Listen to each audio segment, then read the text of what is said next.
Boots and pants. Boots and pants. Boots and pants. Boots and pants. So today we are in 6+ heaven. We have multiple 6+ touch ICs to do. And then I've got a plethora of other random things. Let's see what's over here. iPhone 6 charging problems. What else do we have? What's up, 7?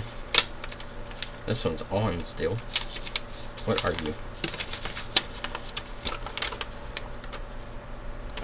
iPhone 6s charging issues. What's going on, Mark? Just living the dream.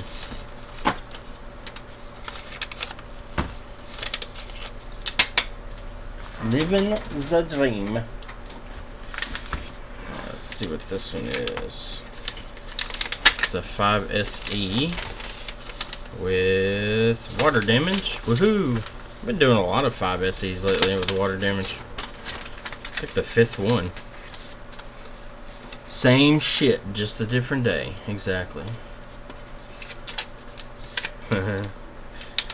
Overdick's probably on. He just commented on YouTube, so I know he's on the stream.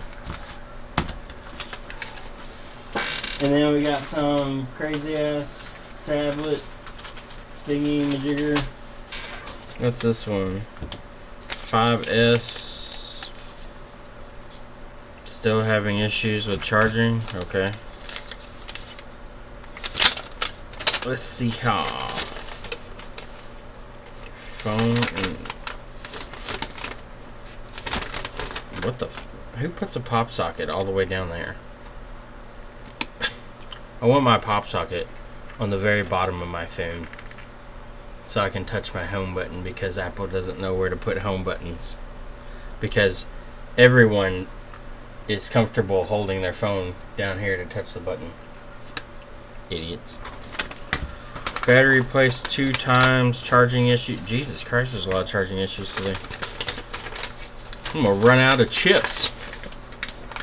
Lynn's at the gym. Well, at this point, I'm gonna be here all day with the amount of charging issues we have. What's this one? Yeah, that's a charging issue too. So we got 5 charging issues, 4 touch ICs, looks like a charge port, water damage, and a PS4 HDMI replacement, which I don't think I have any PS4 ports here, which kind of sucks. I think we ran out and I didn't reorder them. We saw quite a few of them for a while and then they just kind of stopped. Anyway, so this 6+ is a previous attempt by someone else. So we're going to fix what's been done here and hopefully get touch working again. When I turned it on, it's got some crazy scrolling. So I think this coil is touching here. Obviously it's touching here. Maybe causing some issues, so we're going to move that coil back over. We're missing some components here. Missing component here. These caps have some bridging on them. This cap's got some solder stuck to the side of it. I was looking at Cumulus to make sure it hadn't been fucked with. It's got a chip on the corner, but it may be okay. I don't like doing Cumulus, to be honest. Cumulus is just kind of annoying. It's closer to the CPU, so it can cause more issues. It's tight against all its components, so that makes it more of a pain in the dick to work on. I gotta clean my eyepieces. I can't see shit. Alright, Lynn. Have fun at the gym. I gotta tighten this up. Shit's too loose. Too loose! Alright, let's see if we can adjust the camera a little bit. My microphone's in the way. Alright, so let's get this in focus and then get the camera in focus. There we go. That works. Alright, so let's start by cleaning up everything, and then we'll start replacing all our small components. And then we'll come back and do our chip. Looks like it's got a few missing pads, but I think, or I hope, that most of those are NC. They look NC, so. We have one, the M1 pad is lifted, but that's common anyway. Not a big deal. Turn on everything here.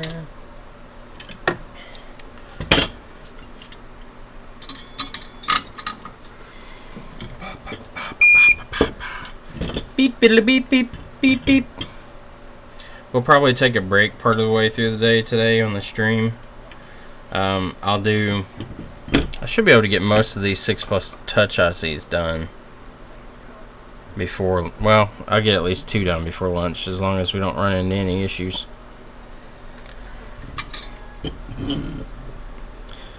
Hopefully get some Chick-fil-A today. Woo!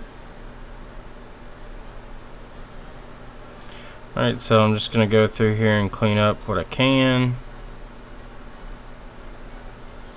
I just want to lead all these pads so when I come back through,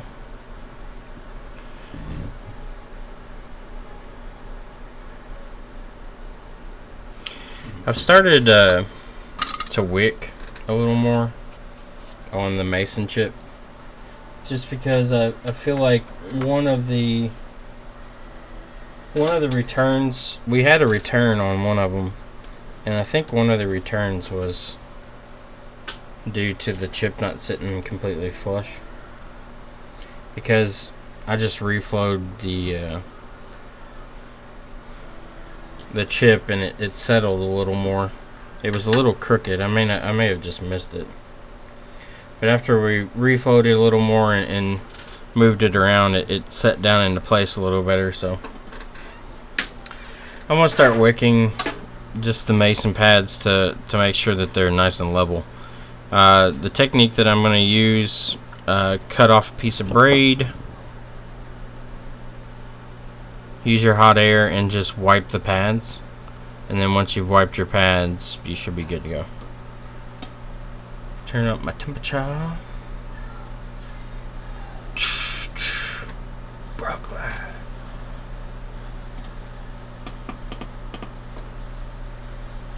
I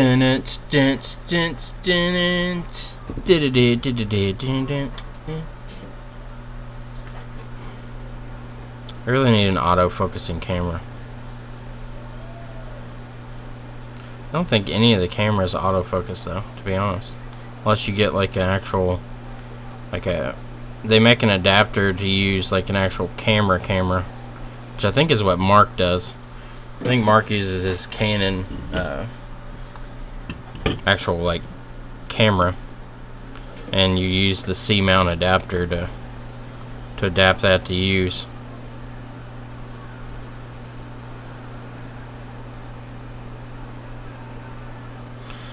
Alright, let's see if we can. There's one pad I saw that I wanted to get down here.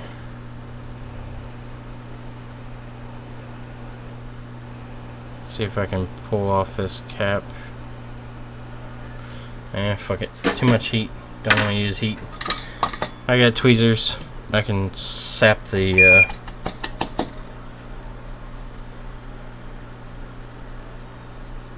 there we go. I'll just pull that solder right off. Alright, so I'm going to go in and touch up all my pads that have missing components, and touch up my central caps here on the trailer park row.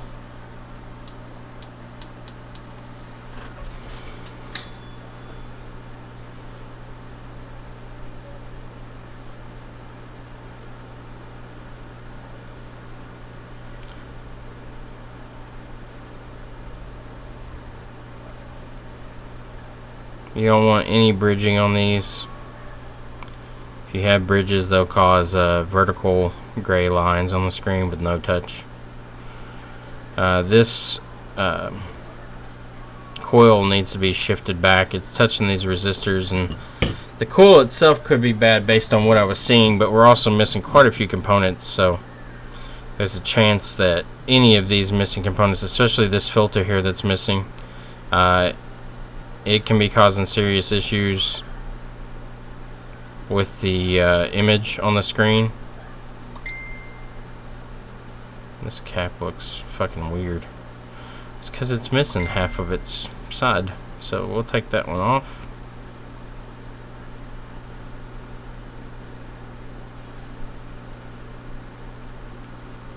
And we'll put a new cap on there.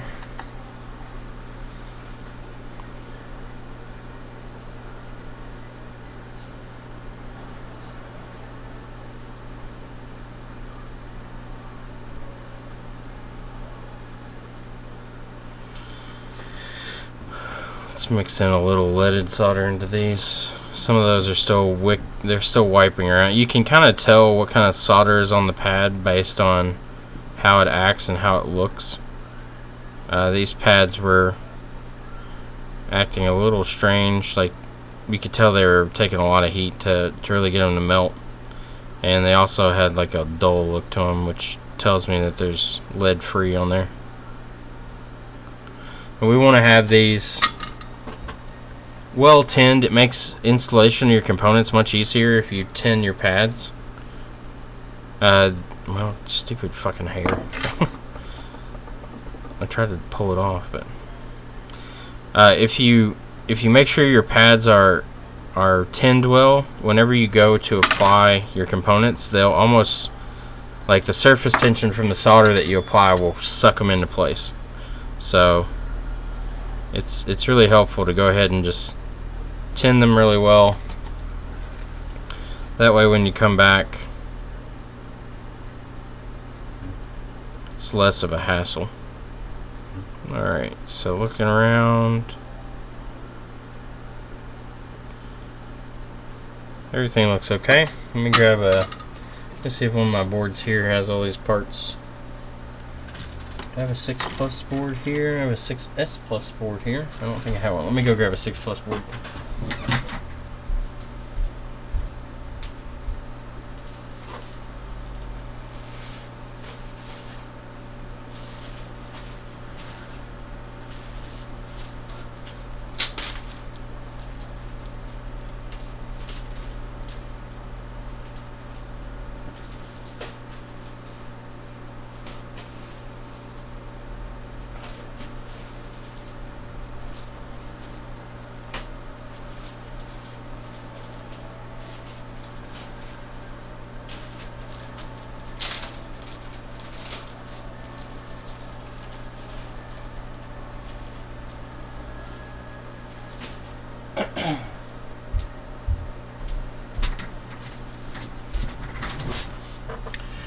So we have a donor board here. Yeah, we've got all our components there that we need. So we're just going to go one by one and start picking them off. I'll just use hot air because it's easier and less time involved in it.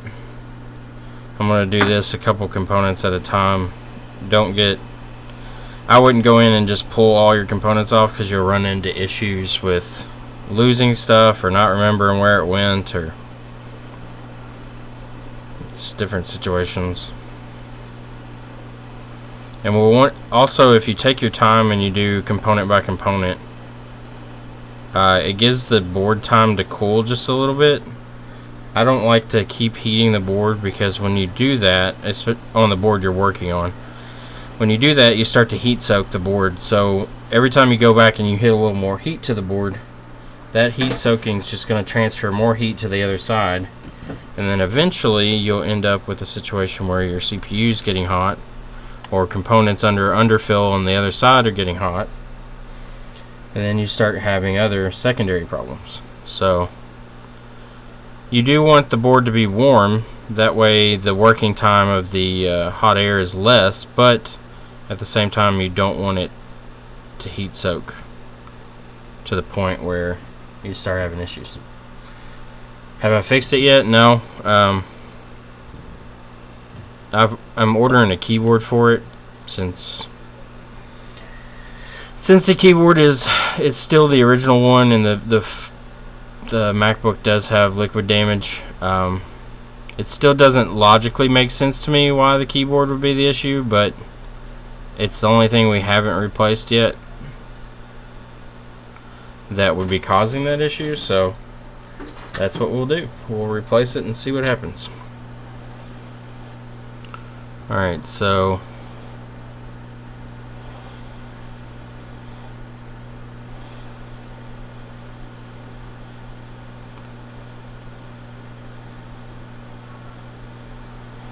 alright, it started to melt some. So see how that component just kind of moves right over onto its pad a little bit. So that one's in place. We'll come over to our next large capacitor here. My tweezers are covered in flux, so everything's sticking to them today. Let me clean them off real quick. What's up, Joshua? 1/8. Can I move there?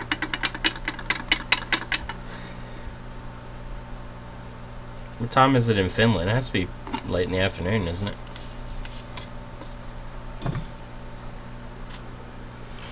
Alright, so tweezers are cleaned and also bent.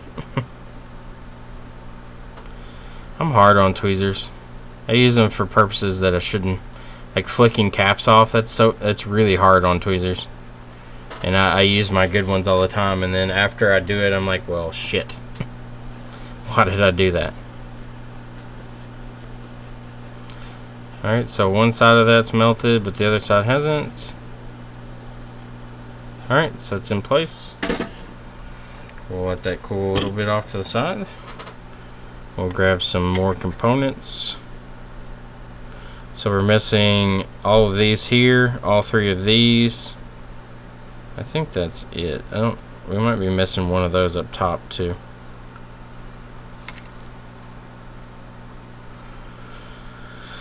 So let's grab this resistor in the cap.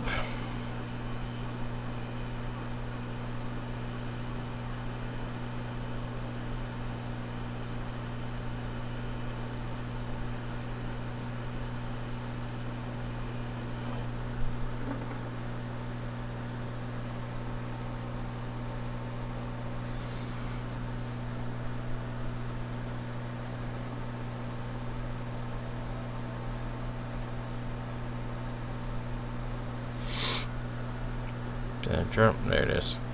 So say, did I drop it or is it on my tweezers? It's still on my tweezers. I'm going to grab all three of these components here, just because I can probably reflow all these at the same time on the other board, as long as they don't go sliding off and hitting each other.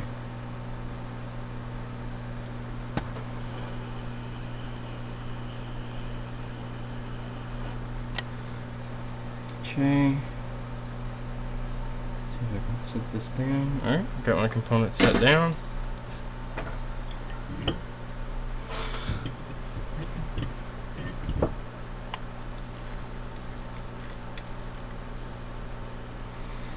Alright, so let's grab our resistor.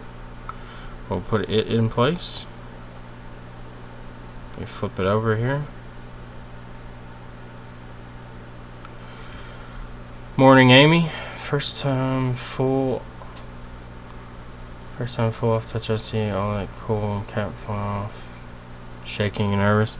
Yeah, these touch ICs are not difficult. It's just you gotta have steady hands. Pretty much is the main thing. Come on, flip over. Thank you.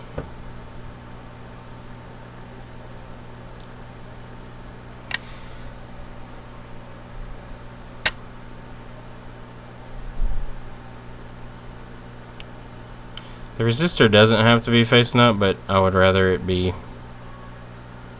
the side up so people know that it's a resistor if they're working on it later. I mean, you should be able to tell by metering it and looking on the schematic, but just in case.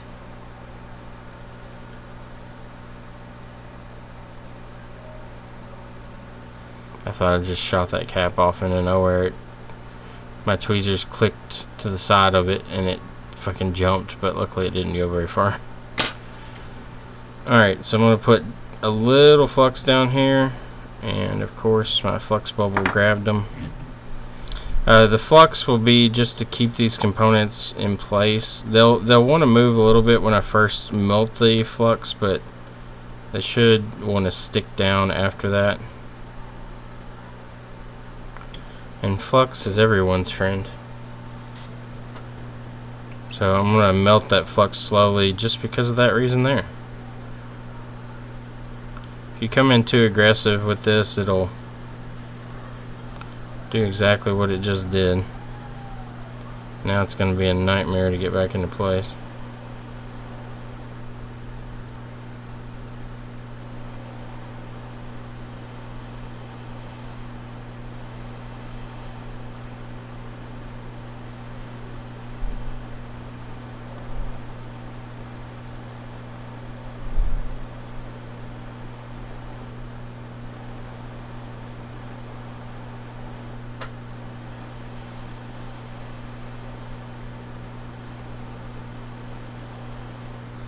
Come on, Cap. I'm letting it cool for a second every time because I don't want to keep heat on the board. There we go. Reflow those really well.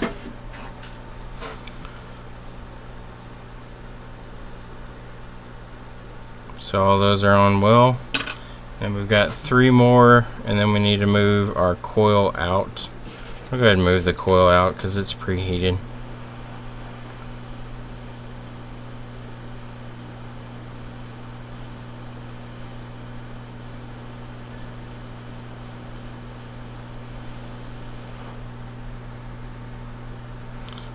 That pad's been tinned. It's got way too much solder on it.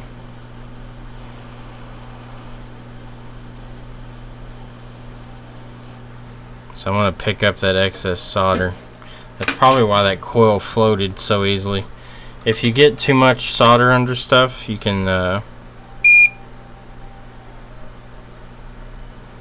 you'll get components that kind of float on you and want to move because the solder just creates a layer that it can ride on. Here's a worthy discussion. If you've got the same kind of job that Jessa got, how would you feel about it? How would I feel about it? What do you mean? Like, how do I feel about what happened? How do I feel about doing the job itself? Do I feel obligated to... Do I still practice the same business model, or do I give them a discount, or do I do it for free, or like what do you mean? Like, are you saying ethically how would I feel? I've done data recovery jobs for families. We have one that's coming in not too long from now, a guy that was killed. His family wants the pictures off his phone. It was on his person and the phone got bent, and they said it won't turn on, so hopefully it's just a shorted component. We've also done a data recovery for a family whose son drowned and his phone was on him, and we got the pictures off his phone. It was that one I was really worried about because it was taken to another company that tried to do a cleaning on it, and luckily they didn't mess up too much stuff. We had to fix a few things that they had messed up, but we were able to get all the photos off. Same business model, yeah, just all over the board. Are you talking about like how would you handle the phone? I probably would have worn gloves. I mean, I guess it depends. I guess Jessa, I'm sure, knows what the risks are there. I mean, she has to, being in the field that she's in. So I would suspect that she understood what she was doing. As far as actually doing the phone, I think that in most cases when we do data recoveries for families, we don't, like for loved ones that have died for some non-natural reason, we usually do them for free.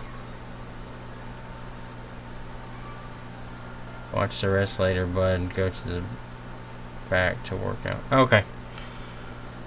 Have a good day, Tim.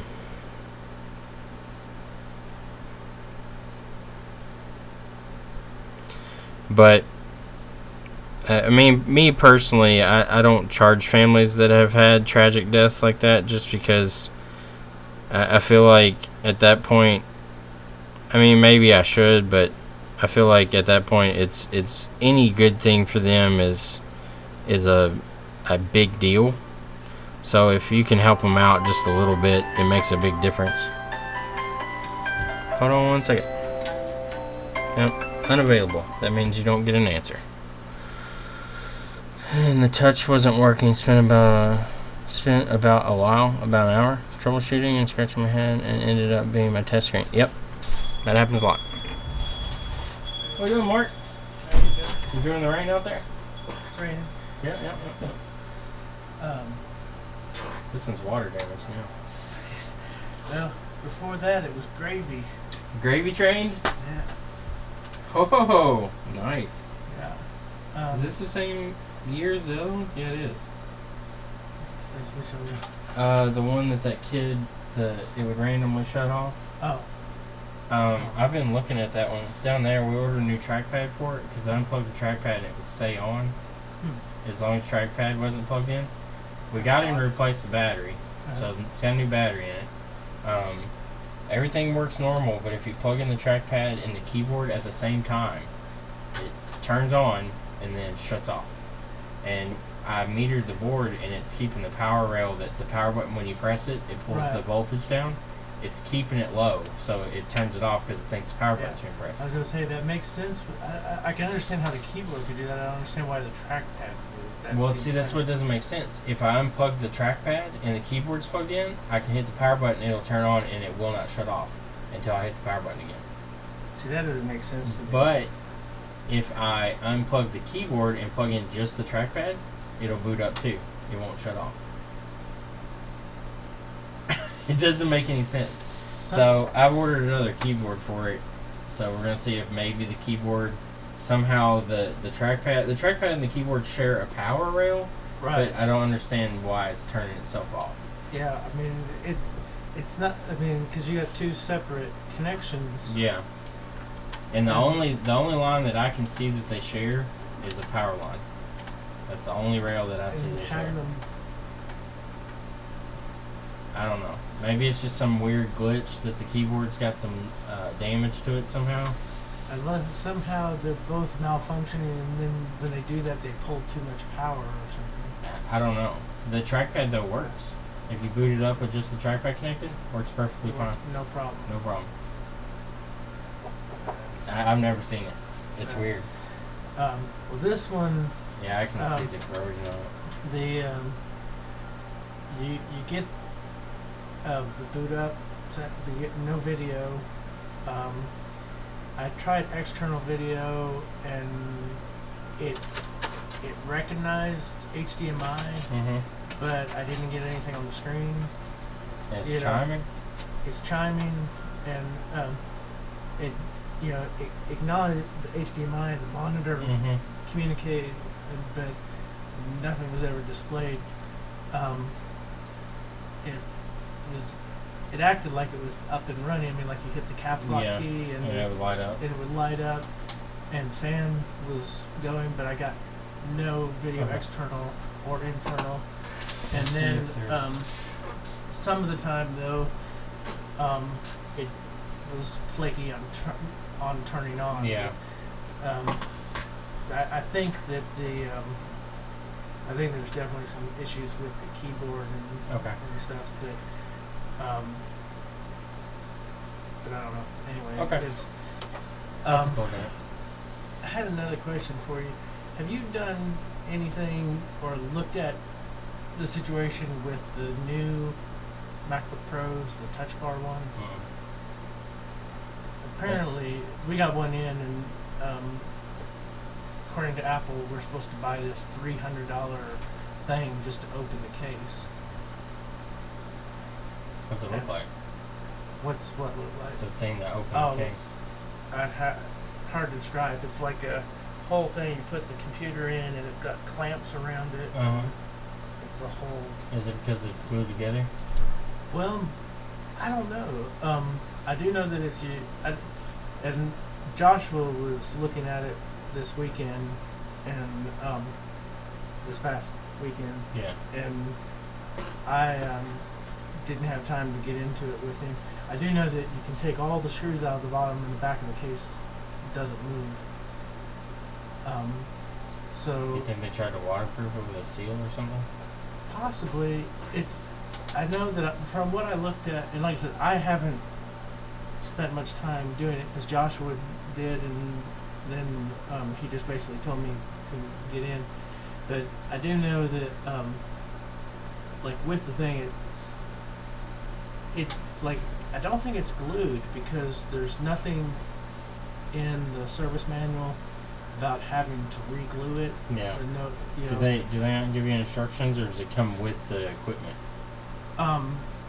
They typically don't provide instructions for anything unless They just let you figure it out. Well, they have a training course. Yeah.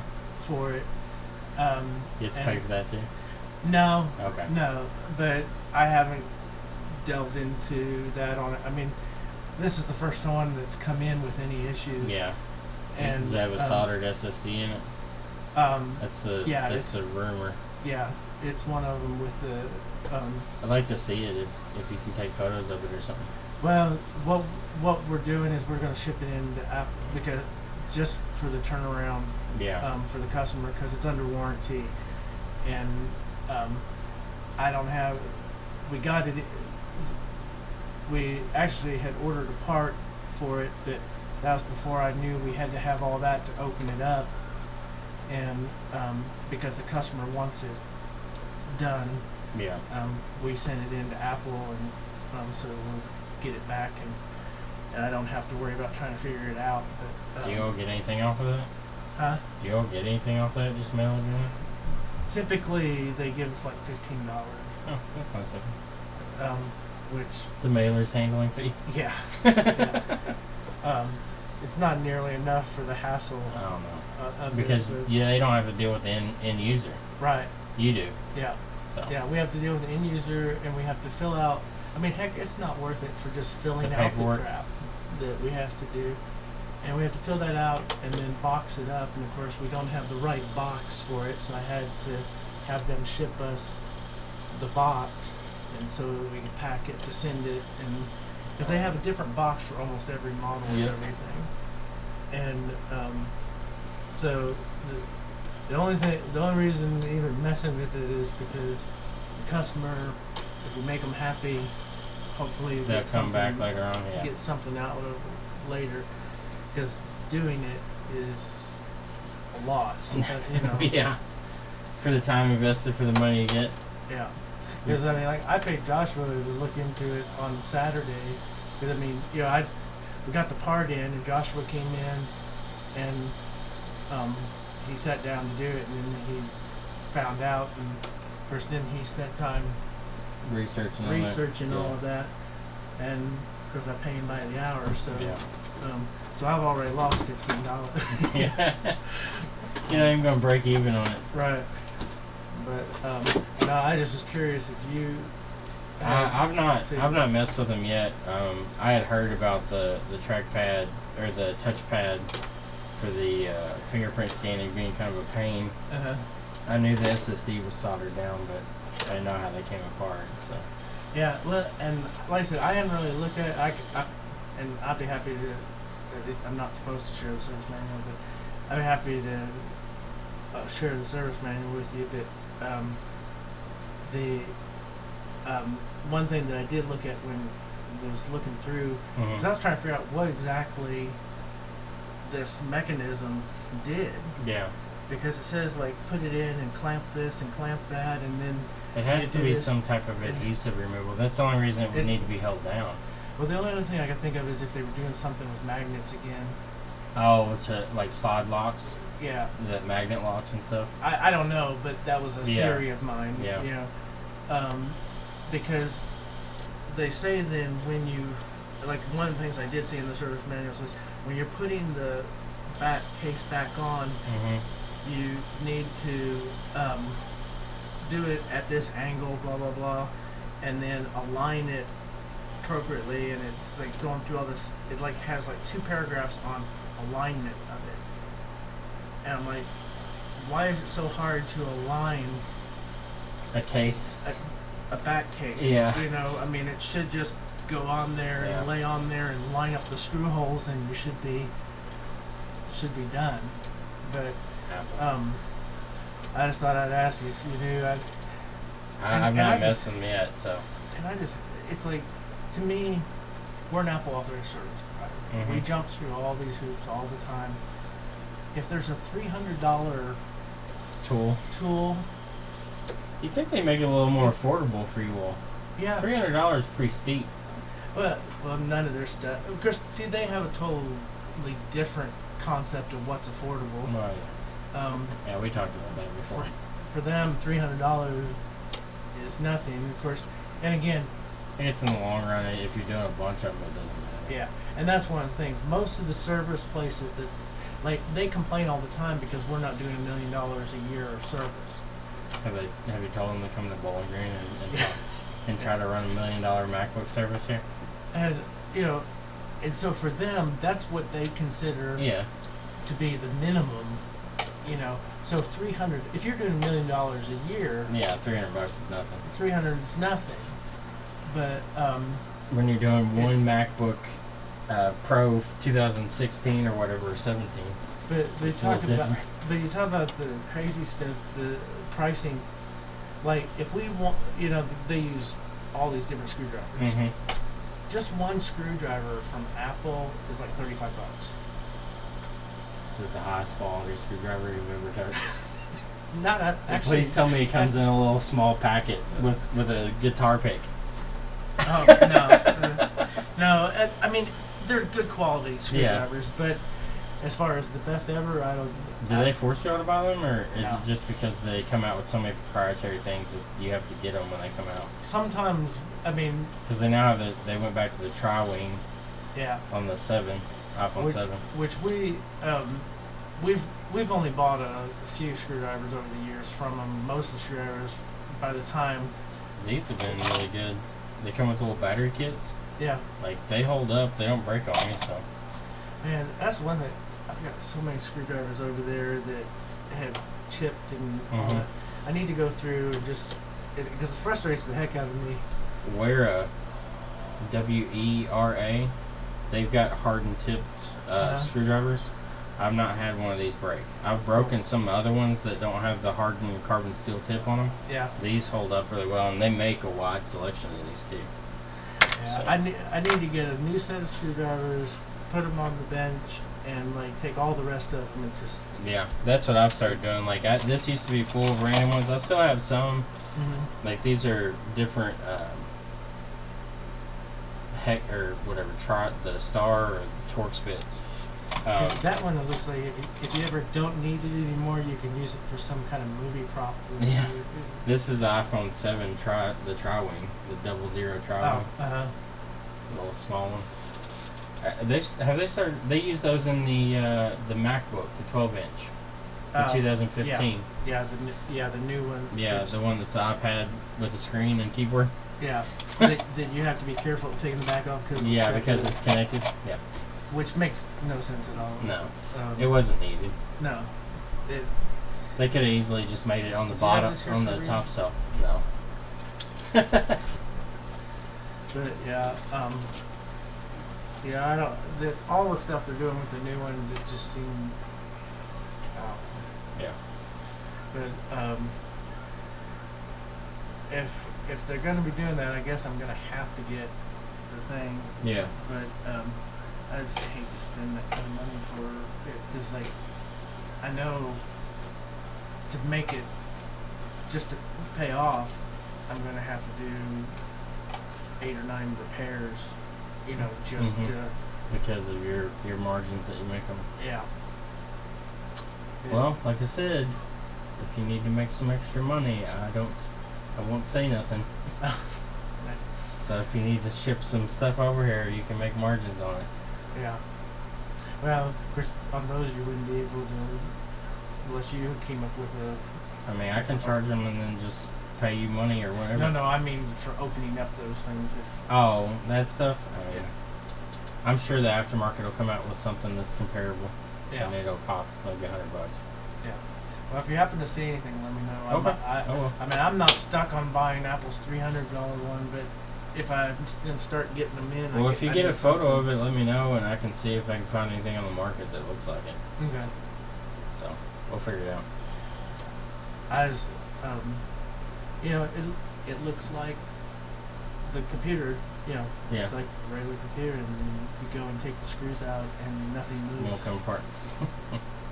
Just take a magnet, start moving it around it, and see if anything unlocks. Yeah, I was tempted to experiment with it, but the customer just Yeah. wants to turn around, and I didn't want to delay that.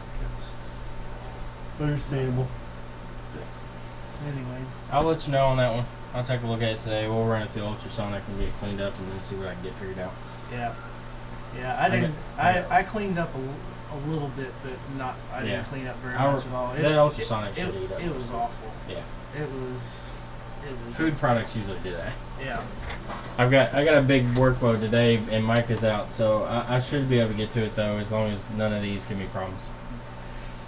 The other thing, what you doing with the place?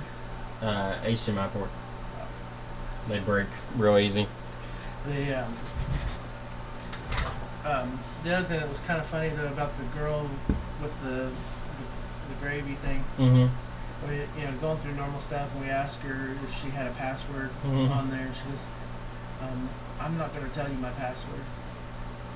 And I thought, okay, and you know, it's kind of, well, we're just talking about if we need that to do stuff. She goes, well, no. People are weird about that stuff. And of course, the way she acted, it made me suspicious. It made me want to look at what has she got. Maybe there's a reason there was gravy in there. Maybe the gravy's a fetish thing. Thanks. No problem. I just really wanted that in. See you, Mark.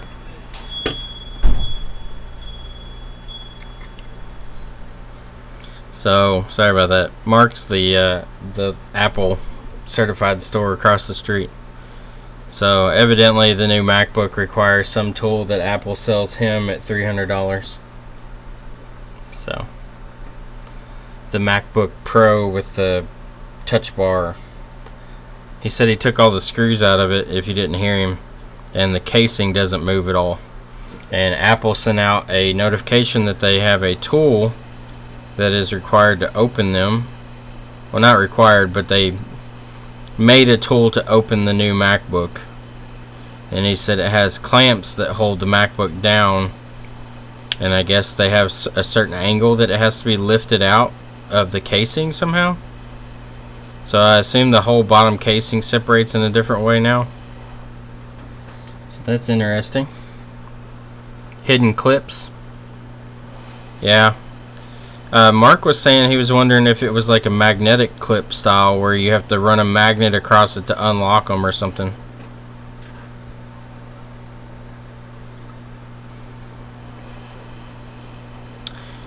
He hasn't taken one apart yet. He was asking if I had, and I hadn't taken one apart either.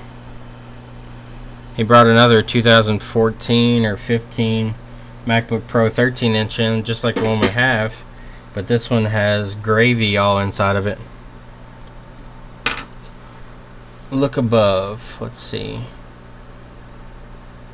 FYI, iFixit has a method to remove the bottom of the case off that laptop. Step 5. A suction cup helps lift the lower edge enough to get an opening pick in to pop the hidden clips on each side. After that, slide the entire lower case down in your home frame. Okay, yeah.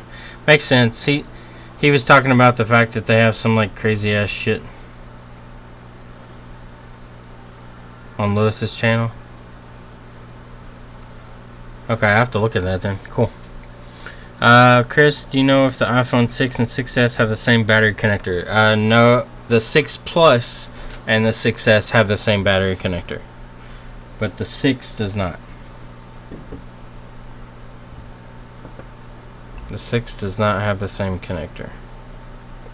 6 Plus has the same connector. They are interchangeable. I use my 6 Plus test leads all the time for 6S's. The 5SE uses the same as the 7. So for future reference, if you need to hook up a 7 battery, you'll just need a 5SE connector. I made my own since there wasn't one on the market that I could find. I just took an iPhone 6S battery test lead and a 5SE battery that was bad after water damage, and I desoldered the connector, the plastic connector off the battery, and just soldered it onto my test lead. It works well. I've used it several times on iPhone 7s and 5SEs. I've got a water damage 5SE today that I'll use it on, so I'll be able to show it off. It's nothing crazy. Anybody can do it. You just need a 5SE battery and just desolder the plastic end off of the battery terminal, and then you can solder that to a iPhone 6 Plus battery test lead. It's almost the same size. The 5SE and the 7, and you know Apple is just doing this for just to be dicks. The connector is almost the same size. It's the exact same design, but it's almost the same size. It's just ever so slightly smaller than the iPhone 6S connector. Like when you lay it on the connector, it lines up perfectly. It's just slightly smaller. It's just a dick move from Apple, of course. I mean, I could understand if they redesigned the connector so they had just a shit ton more room, but there's literally not much room. What's up, John? It's pretty much the same connector. Alright, so let's check these. These look NC. Sorry, that's out of focus for you all. Let me zoom in here. Get some acetone, clean this up. Their desktop power supplies. Yeah. It's funny to me that Dell and HP laptops for the longest time, I don't know if they still do, but they use the same connector, but Dell made it to where it had to have a certain voltage on the center pin or it wouldn't charge. I mean, it's just little things like that, and then they call them certified Dell chargers. Like, fuck off. You're just being a dick. Alright, so clean that up. That one's NC. That one's NC. That one's NC. So those pads look okay. I'm not too worried about those.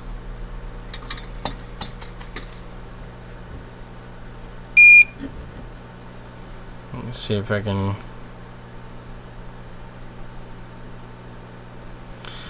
clean off these pads a little more. These didn't get wicked up quite as well.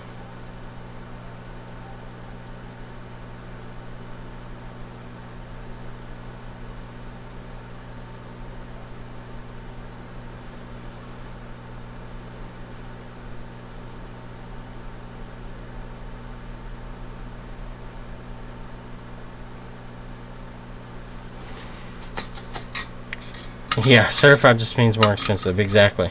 And all it is just a random fucking voltage that they decide to send down that center pin. Doesn't even change anything about the charger. Proprietary size connectors, yeah.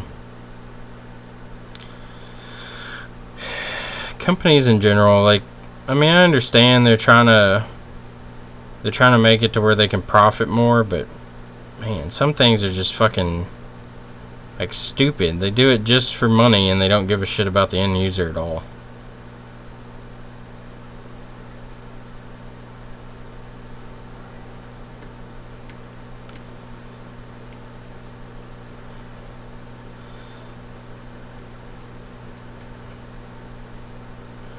Lenovo kind of did that for a while. I don't know if they still do it, but we worked on a few Lenovo's that if you changed out the Wi-Fi module and it wasn't signed as a Lenovo Wi-Fi module, it wouldn't let the fucking computer boot up.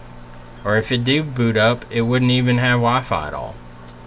Like, you could plug in the Wi-Fi module while the computer is on, do a hardware scan, see the Wi-Fi module, try to install it. It would install the drivers but wouldn't work. Reboot the computer and it would come up and say unauthorized part installed, and it would force you to remove it to boot up. And it's absolute shit. Like, I ended up finding the same exact model and they weren't compatible, so I took it had a BIOS chip on the Wi-Fi module. I took that off and swapped it to the new one, and it worked.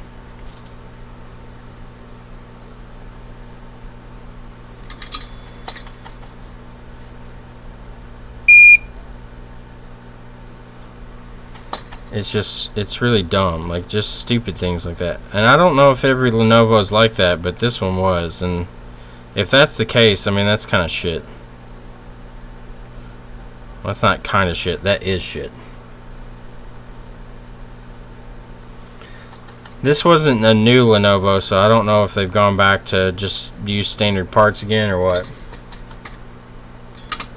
Yeah, whitelisting. That's what it was. Common in bootloaders now? Well, we'll see, I guess. I ended up just swapping it had a little BIOS chip on the module, and I swapped that BIOS chip to the new module that was good, and when I put it on, it let the computer boot, and it was good. The Wi-Fi ended up working, but I mean, that's just an extra stupid step for something that should be easily serviceable. Like, that part literally has one screw that was holding it in, and 2 antennas that plugged into it, and that's it. Why does that need to have itself tied to the motherboard? Are you afraid that somebody's going to upgrade your Wi-Fi for free, and that way you can't charge thousands of dollars? It all comes down to profit motive. It's just making proprietary shit just for the purposes of profiting.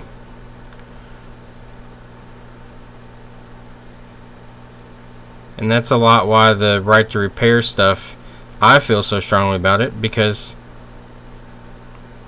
these companies aren't doing this because of innovation. They're not doing it because they're making something so cool and new. They're literally doing it just for money. To force you to have to use their parts or their services.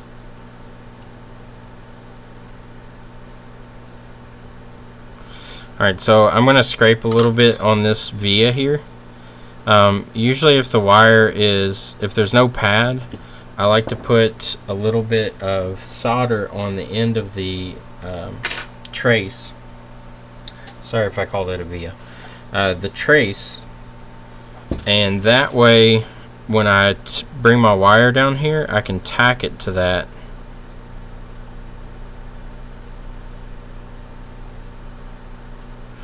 Of course, my flux is all running away.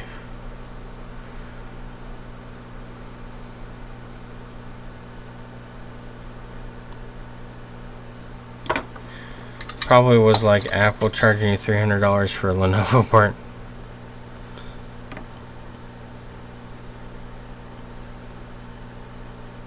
I don't. It really is just it's really annoying, and the problem really is that most common end users never gonna know that. They're never gonna be like, well, this manufacturer is just fucking me.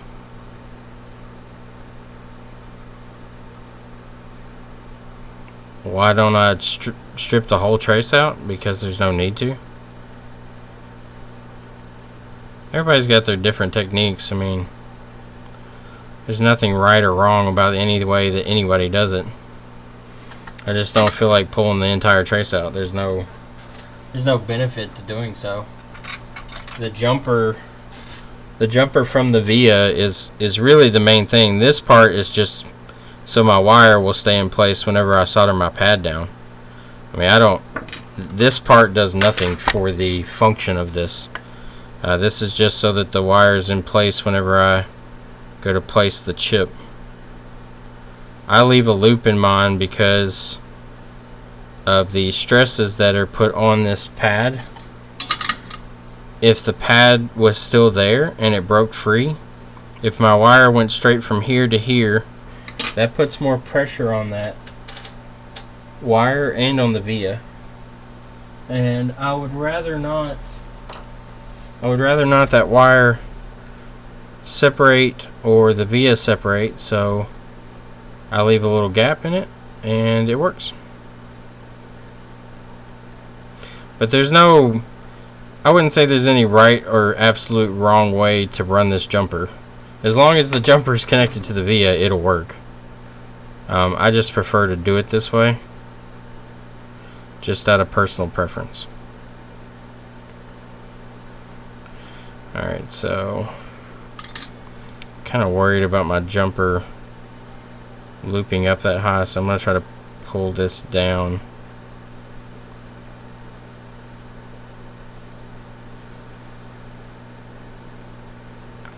Too much heat. Lifted the whole wire.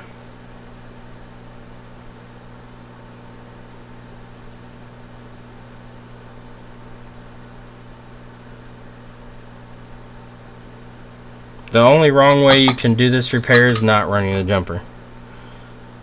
The jumper is and seems to be the fix to end all fixes.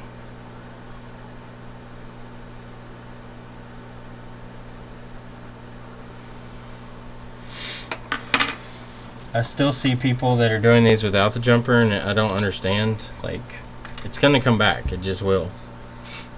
Jessa and Mark did the non-jumper for a long time, and they had high returns also.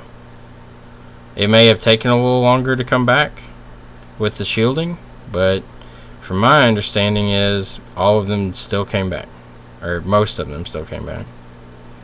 I'm not gonna say all, but we had some that were just the chip with no jumper and the shield.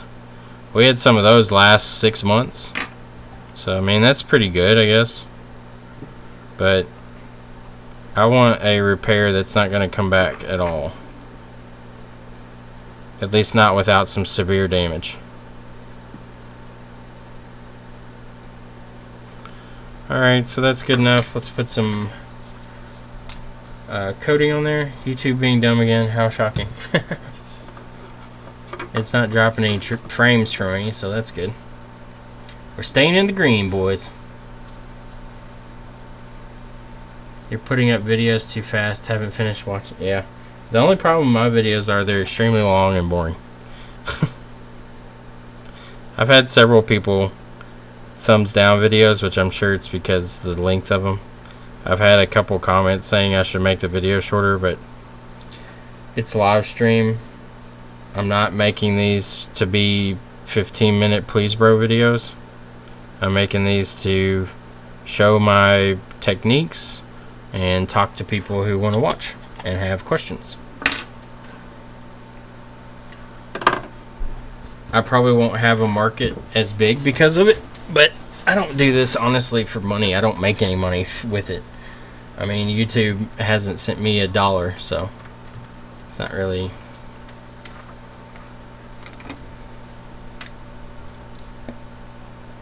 The fuck is this guy talking about?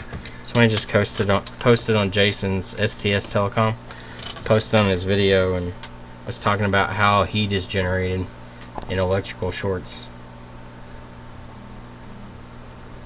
Heat is generated by electrical power, which is amps multiplied by volts. No, that's watts. Watts is amps multiplied by volts. Yeah, it's the M1 jumper fix. The pad that's missing there is M1. The reason it's called M1, if you ever wondered why, it's not just an arbitrary number or something that we made up. If you go on the schematic or go on ZXW, this pad location under the chip is the M1 pad. If you look under every BGA chip on the iPhones, they have a pad numbering.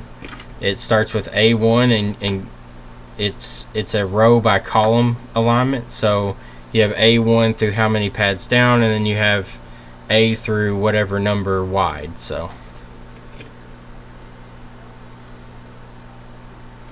what? What? I mean, heat can be measured in watts, but I don't know what that guy's complaining about. I mean, fuck. That's the one thing I've noticed about people online. Like, if you talk about electronics, I'm not an electrical engineer by any means. I understand some of the electrical circuits and how they work just by looking them up, but I could design a circuit, but it probably wouldn't be correct because I would be missing like necessary like capacitors for outputs and whatever else. But you get these people online, like you show a video on how to fix something and they're like, excuse me, that's not the correct terminology. It should be the inductance times the overall resistive parasitic drop to ground. Like, who gives a fuck? Like, we're fixing a board. We're not trying to diagnose the circuit down to what capacitance we need for this output lead for a design circuit that we're making. I'm done being cancerous. No, that's fine.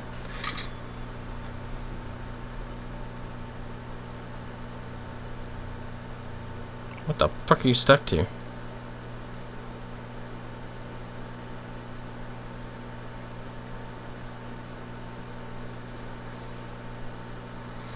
Like, I've been watching videos and trying to, and reading and doing other things to kind of understand circuits better.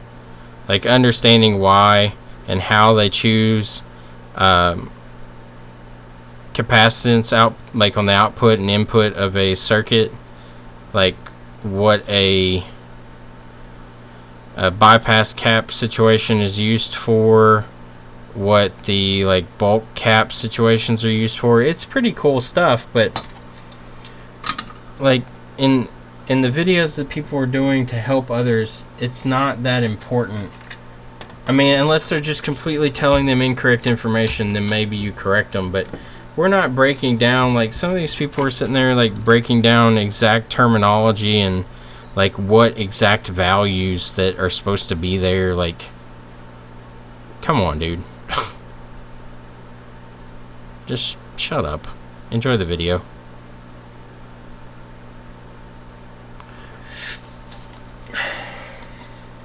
I forget what Jessa was working on the other day. It was the iPhone 6 or 6 Plus that had a short on... what fucking rail was it? I'm going to look it up because it's going to bug me if I don't look. But it was like a... some type of... oh, what the fuck was it called? I can't remember what it was called now. That's terrible.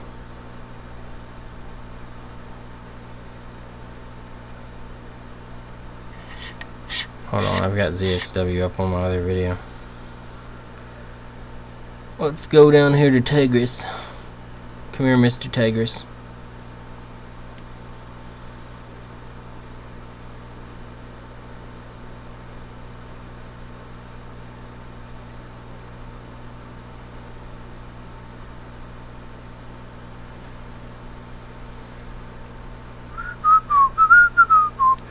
My computer is streaming a video and it's streaming the ZXW to my computer, so it's not liking life right now.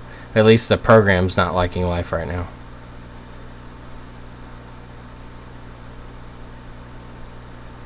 I think I went too far. Let's see.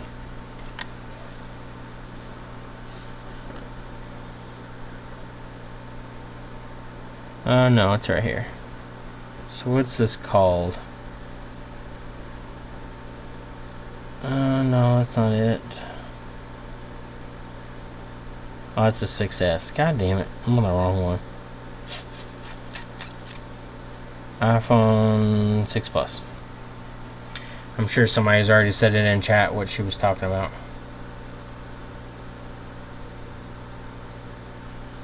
No, it wasn't BCC main. It's...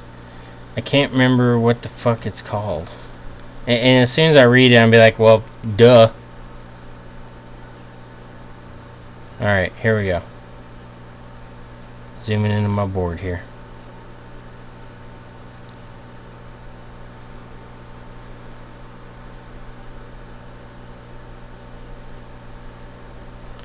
Okay, it is called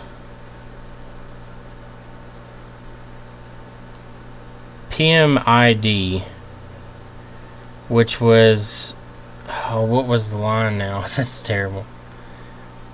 Let me look it up real quick. PMID.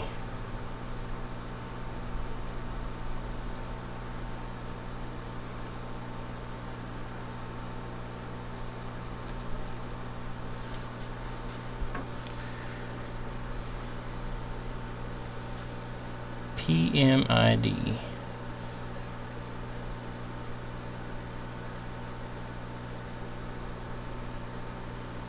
Does anybody remember what she was talking about? It was like PMID and it was called something.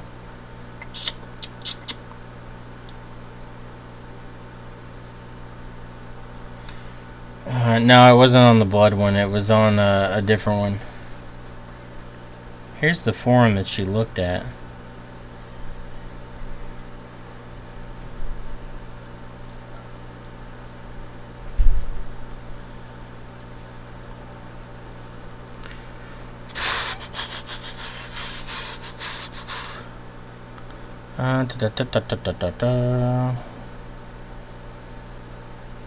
Maximum outputs, just trying to see, you need a resistor, blah blah blah, battery cell,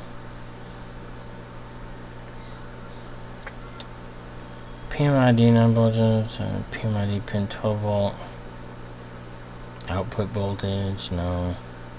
Well, anyway, I can't remember exactly what the circuit was called. I looked it up on YouTube, but let me see if it shows up in my recent searches.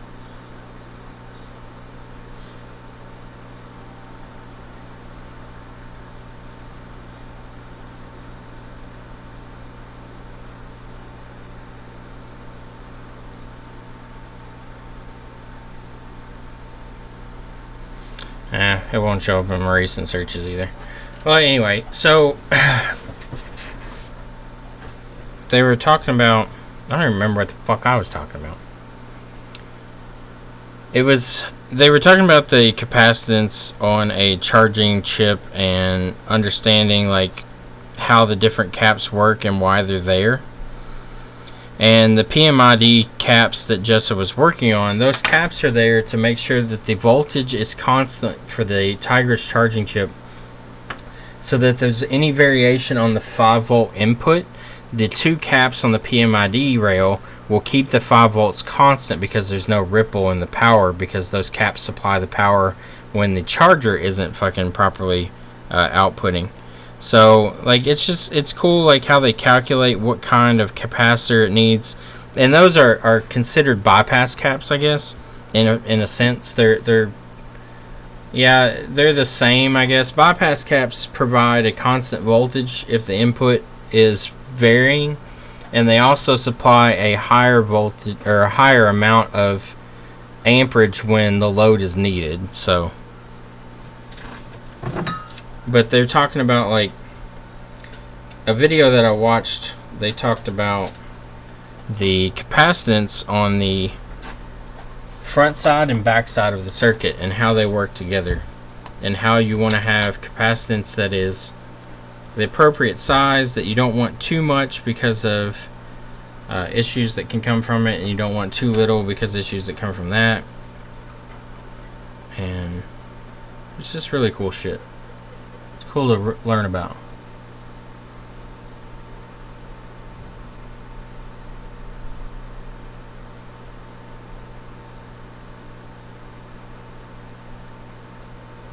Yeah, I learned about one the other day. They were talking about that when MOSFETs open and stuff, how they knock down the power rail to make it smoother and more ideal. Using inductors to stop current change, using the capacitors to smooth out any ripple in the line.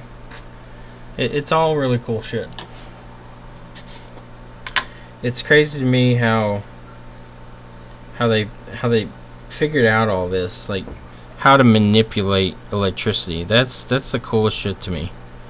Like they're taking current and they're making it do.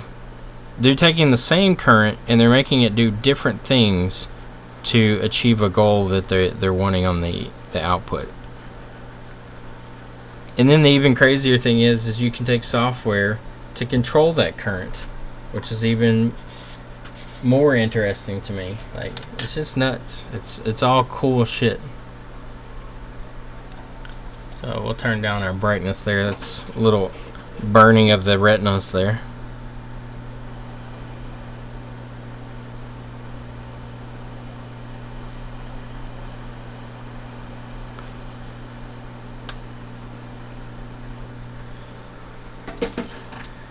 Okay, I'm going to let that cool for a second, and then I want to reball again just to make sure that our balling is bootstrapping with diodes. Yep. Yeah, like the different diode packages are cool. Like boost circuits to me are fucking awesome. Like if you think about how it works, it's just crazy. Like it's taking the same voltage, but based on the frequency at which it pulses the voltage, it can boost it. And by using a inductor, a coil, and a diode, and an output cap, you can take a voltage that's lower and pulse it fast enough and make a higher voltage with it.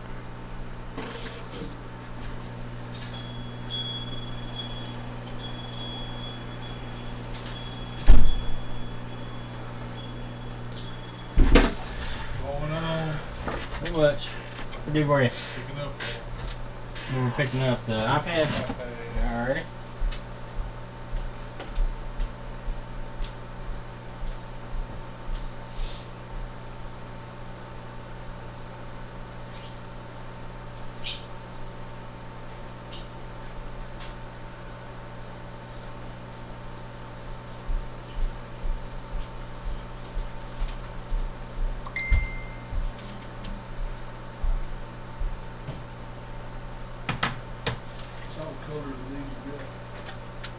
Yeah, for now. We'll have some patterned ones today, and we'll have more colors next week.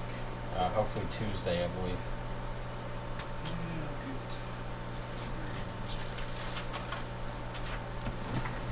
How much are your iPhone? Your phone cases? Which series? The 6S. Defender or the Commuter?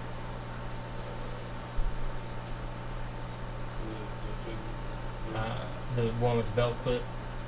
Yeah, I mean, I don't need that clip. I didn't need the 6S Plus. 6S Plus to 25. How much? 25. Okay.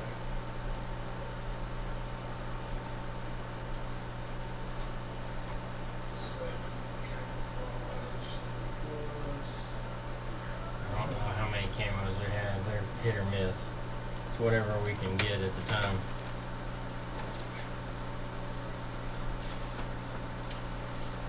Go ahead and get you in here.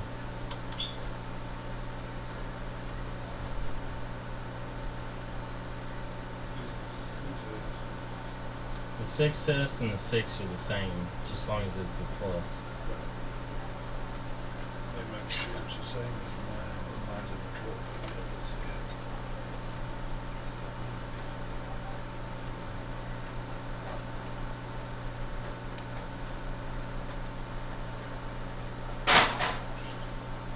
Breaking your body.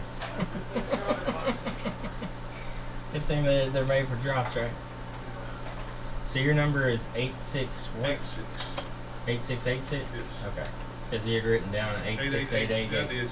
I was like, because I called the guy and he was like, who? I was like, did you not drop off an iPad? He's like, no, you got the wrong number, man. Alright. I want this. 2 of these. Okay. This Sure, okay. Okay. What's the address here? 2415 Tipperary, Tipperary. ARY. Okay. Drive. That's drive. Yeah. Green. Rolling green. 104. It's right up here.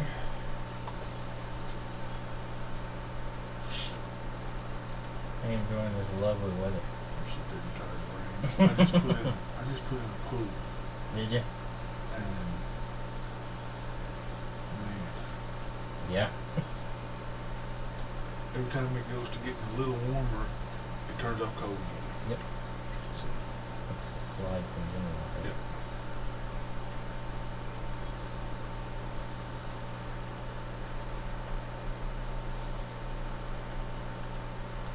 Two of the spinners and a defender. Okay.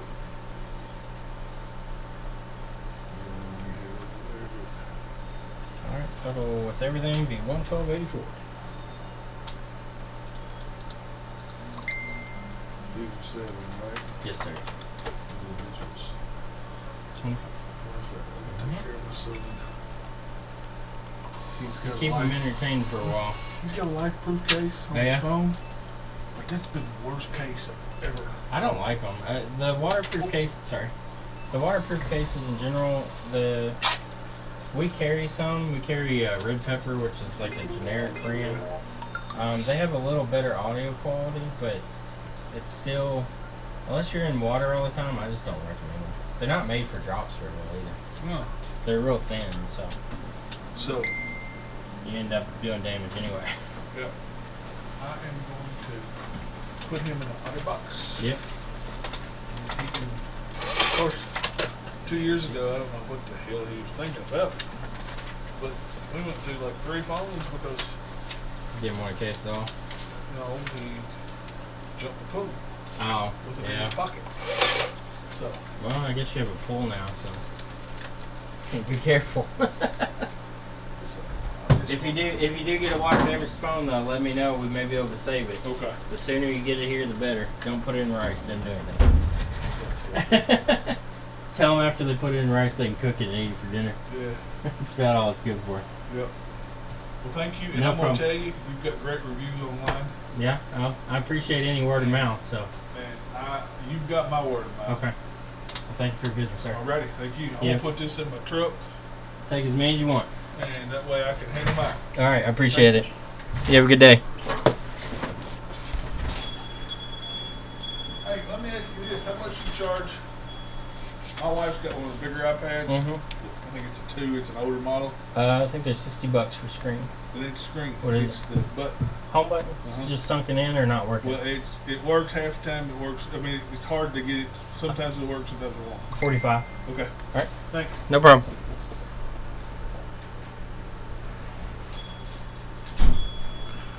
Alright, so this is the life that I live streaming while being the only person here working. So that's cool though. Got another customer. And we've had pretty good reviews online, so I'm pretty encouraged as to how much we've grown in just over a year. And I think it's just because we offer so many different services that a lot of people don't. Oh, Ashley's blowing me up about food. Hold on.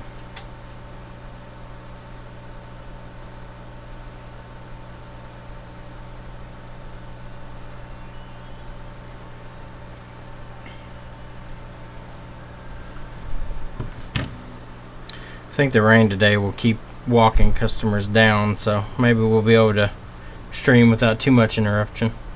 Mike is sick actually, so I can't be mad at Micah. He's at home. He's got a sinus infection or something. So no fucking Micah today. He wasn't feeling well the other day and he still came in, so that's pretty awesome. He's been off the last 2 days though, so it's a little difficult when it's just me, but it's not bad. I just get behind a little faster, especially if I have to do board work. And then I have to stream for you people. Gosh. No, not really. I like streaming. It makes the time go by a little better.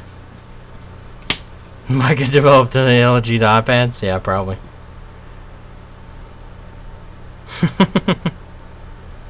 He actually, when he came in, he was like, my allergies are really fucking with me. I was like, well, hopefully that's all it is. And he was hacking all day. I was like, man, I don't think that's allergies.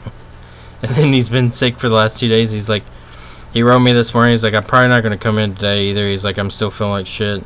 He's like, if it's not doing any better by the end of the day, I'm going to go to the doctor. I was like, I don't think it's allergies at this point.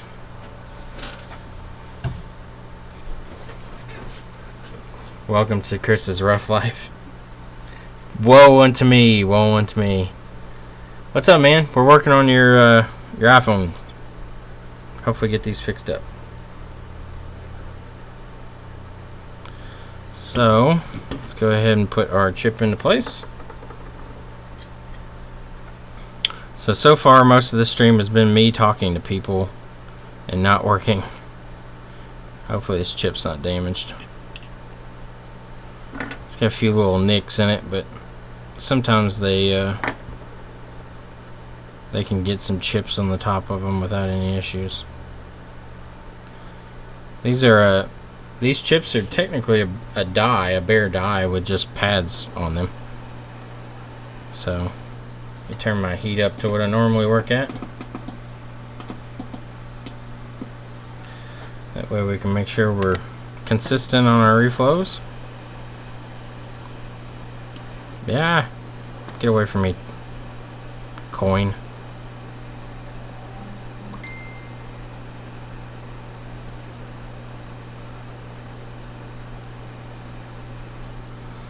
Okay.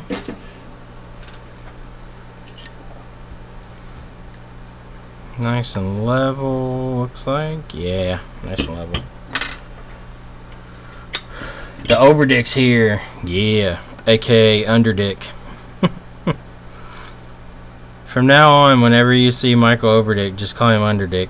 Somebody in Lewis's live stream last night called him Underdick. I got a good laugh out of it. It made me chuckle.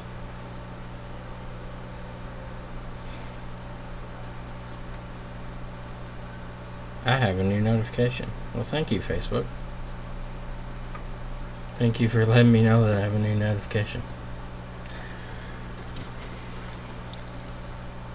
They enjoy the last name. They do. They say the Underdick name is quite long and very pleasing to say.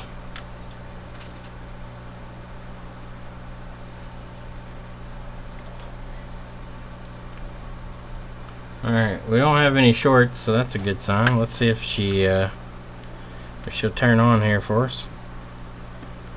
Underdog's alter ego, the Underdick. Indeed. Michael, do you remember what the lady's name was on the poster at the Tennessee? Oh, no, that's not right. So we got a... Looks like we got a Mason short, maybe? That voltage is too high. Let's see what we're getting on the screen. I'm sure we're getting a nice distorted image.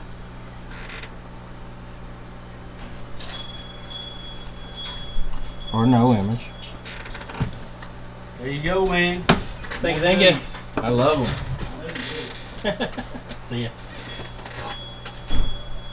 What all we get today? It's like Santa Claus came. So I'm going to replace Mason again. It seems like we've got a short under Mason. We'll go ahead and just put a new one on. Oh, Michael Oberdick. Look at them. Fidget spinners. These have different bearings on them. China's running out of bearings. They're just swapping bearings out for different ones every time. Let's see. How do these feel? Man, these got some weight to them, though. These feel like shit. Bearings in these are real fucking big. Well, the outer bearings are nicer than the inner bearing. What the fuck? Let me pull the cap off and see. Yeah, this inner bearing, the ball bearings in it are much bigger than the out ones. Oh well.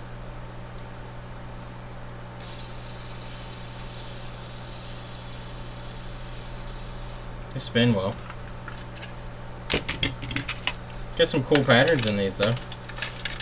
Sell these for a little more than the other ones. Let me go set these out because I'm sure people will come in and ask for them. Dang, got me a zebra print or something, Dalmatian. What's the deal with them? I don't know. People buy the fuck out of them though. I don't care what the deal is with them.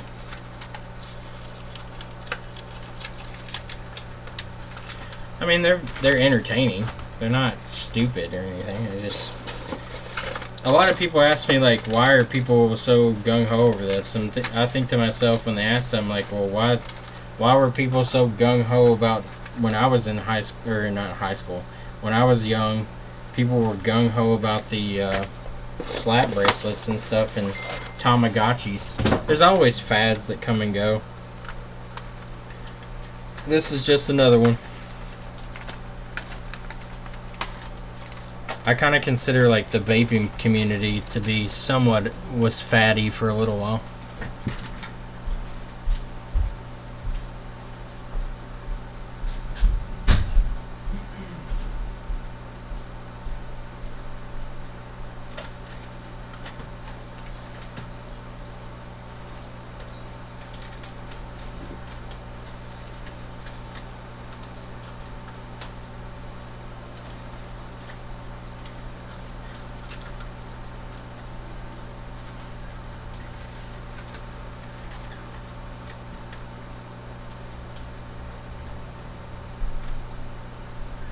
Fragile.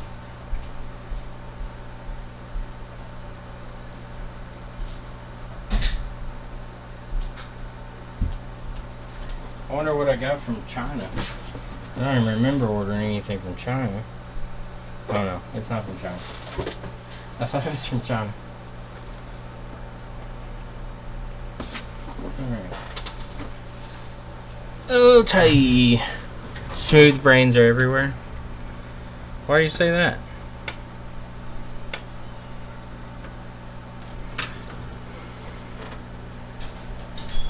Never a break.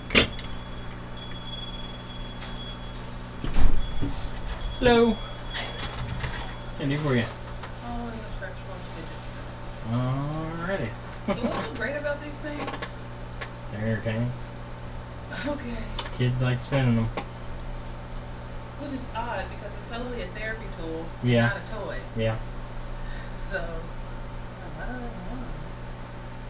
Something to do. They're always looking for something to show Is off. that what it does? Yep. Just spin them. And that's it? Yep. Well, what's the difference between these and these as far as the price is concerned? The pattern ones are 10 and the regular ones are 7. Mm-hmm.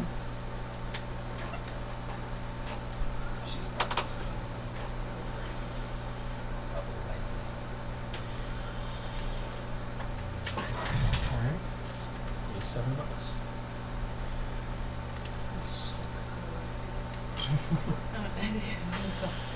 There's every generation has its fads. Yeah, I know, but it's just like all of a sudden it was just like, Yep, comes out of nowhere. yeah, I'm like, that is a therapy tool. Like I use Yep. that with a client.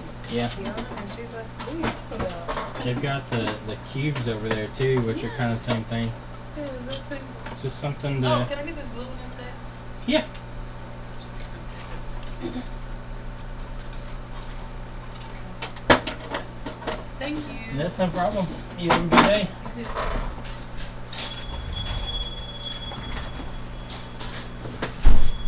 Y'all talking about Lewis last night? I gotta take this fucking thing back off now. So we'll pull this and replace it. We will, in the words of Lewis, repeal and replace this IC since we obviously had issues with it. We have backlight, no image, which usually means Mason has a short under it.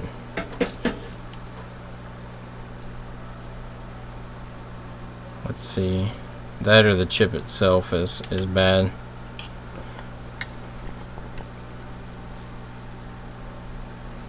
We had some gunk here. I don't know where that came from.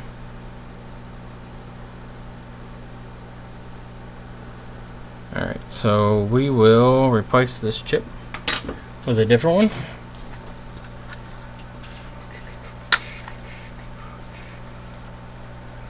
Need to get some new chips soon.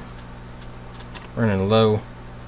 Not new, but just in general. Alright, that's a good model. I've had nothing but trouble out of the Mason chips that have the larger writing, so I prefer the ones that have the smaller writing on them. The larger writing, I just see that, I think those are iPhone 6 Mason chips. I've seen some on the 6 Plus though, so it's not just for the 6 Plus, or the 6. But I just haven't had a good look at them.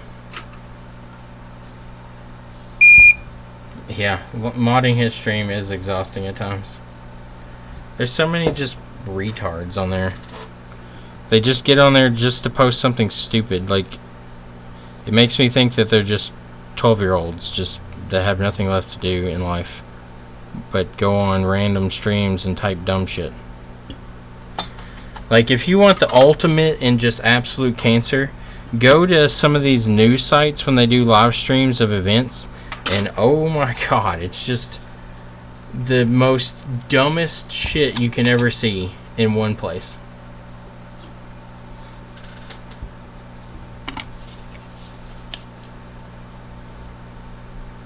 Hey, I'm not a retard. Michael Overdick, you're not a retard. That's true. We just call you one. You just play a retard on TV. Yeah, I mean, honestly, that's the best thing. Just fucking ban people. Get it over with. That's what I do. If they post something completely useless and I've not seen them on stream before, usually what I do is if they post something stupid that has no point, I'll scroll back up and I'll look to see if anybody else kind of started it or if it pertains to anything that Lewis was saying. If it does pertain to what Lewis is talking about, I'll let it slide. If it's just completely off base and has no purpose or it adds anything useful at all, I'll just ban them. Like, there's no point in them being there anyway. They're not going to add anything to the conversation. Lewis wants his viewers to be there because they want to talk about things or they want to learn. Revamp for being douches? Who's Revamp? And when did you call them out and where? You can't just give me minimal details, Overdick. I need all of them. I need all the details.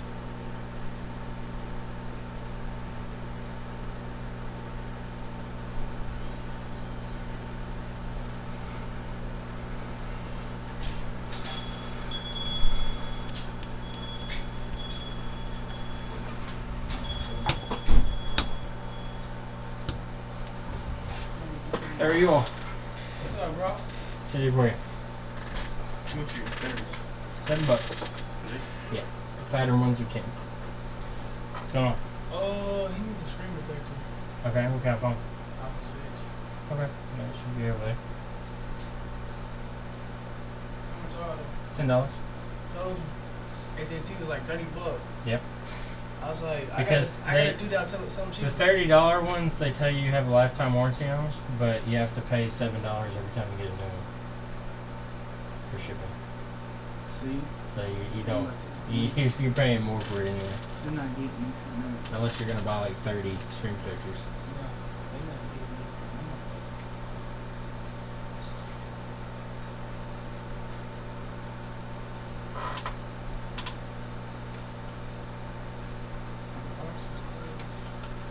Yeah, you know. Just slide that.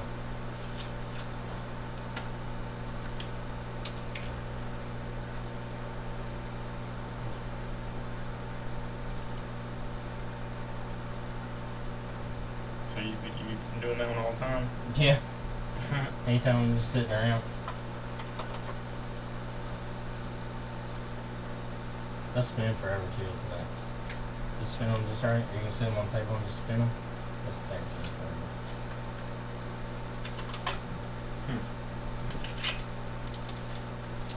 Alright, y'all. You think you turn it on for me? Yep. It's included. Just a normal 6S? Yeah. Okay. Well, it's a 6, but 6S one. Yeah, it's the same. Yep.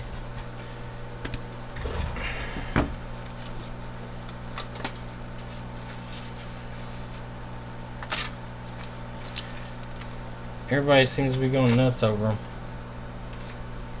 Are these just the non-colors over here? Yeah, they're just plain.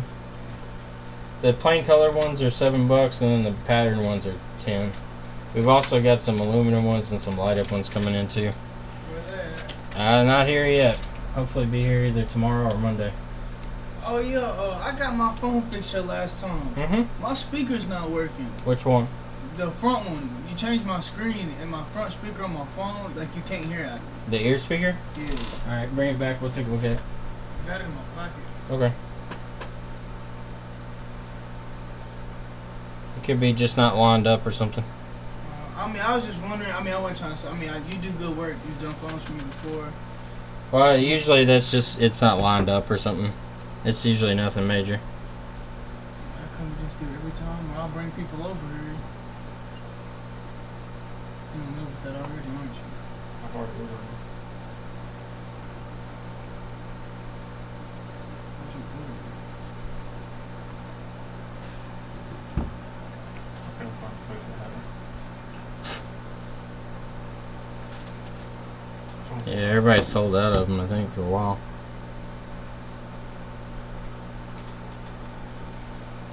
Anybody trying to buy a spinner? I'm sending them your way. Well, we'll have quite a few of them.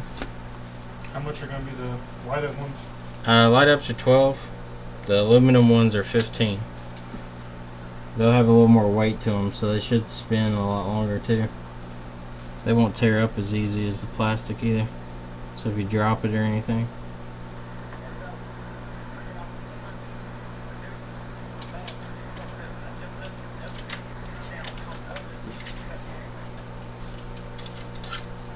What happened to them? Getting his back's hurt.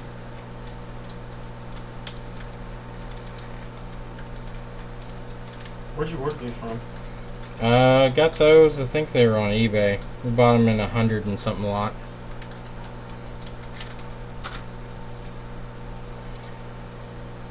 You gotta buy a bunch of them to get them at a fair price now. They used to be real cheap, and they've jumped up a lot. Like, they've gone up double what they used to be in a week. But they used to be really cheap, and now they've gone up double from what they were. Because when you make as much money as they are. Yep, and everybody's buying them, so they have to keep stock of them now.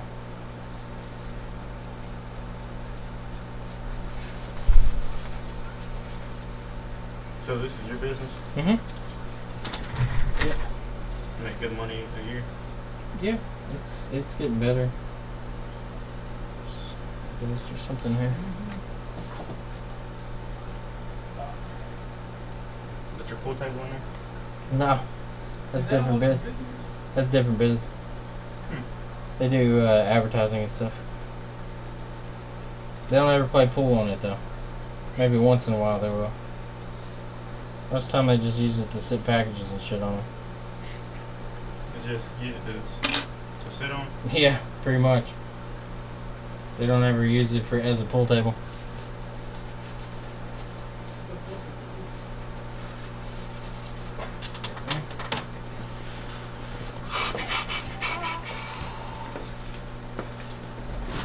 Let me see your phone real quick.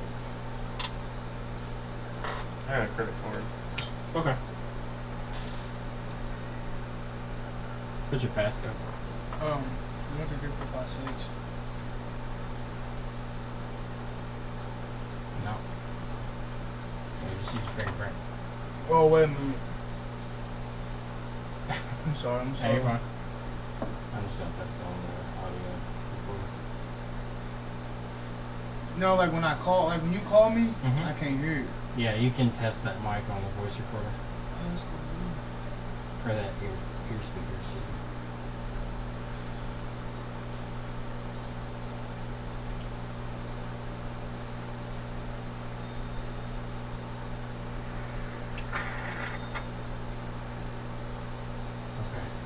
So the ear speaker's jammed up. You can hear it, but it's really faint. So I have to replace that mesh, and it's got dirt and shit all in it.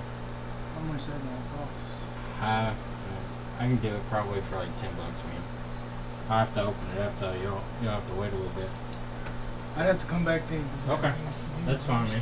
But yeah, it looks like that mesh is just real dirty. $10 on it.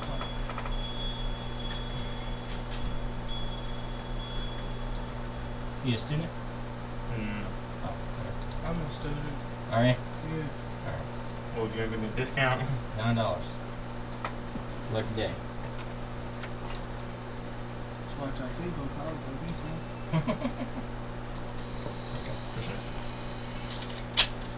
I'll be back. For me? Alright.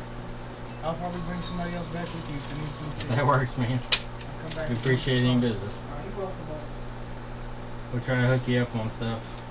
You always do. That's what Oh, I'm saying. sorry. Good to Go. Thank you. You have a good one. See you, boss. How are you? I have spinners now. How much are Yeah. your spinners? 7 and 10. 10 for the pattern, 7 for the plans.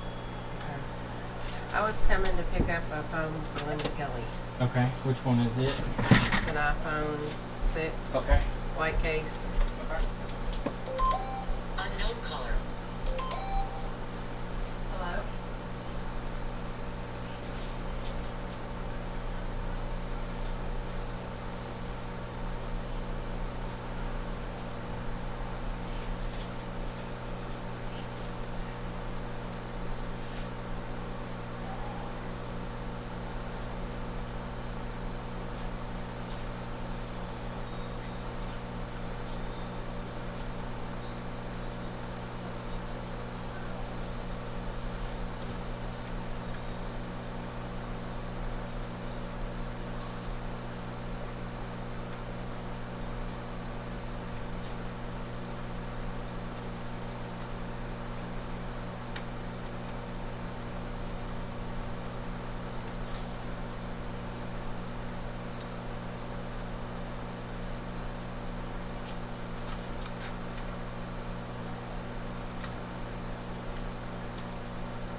Sir?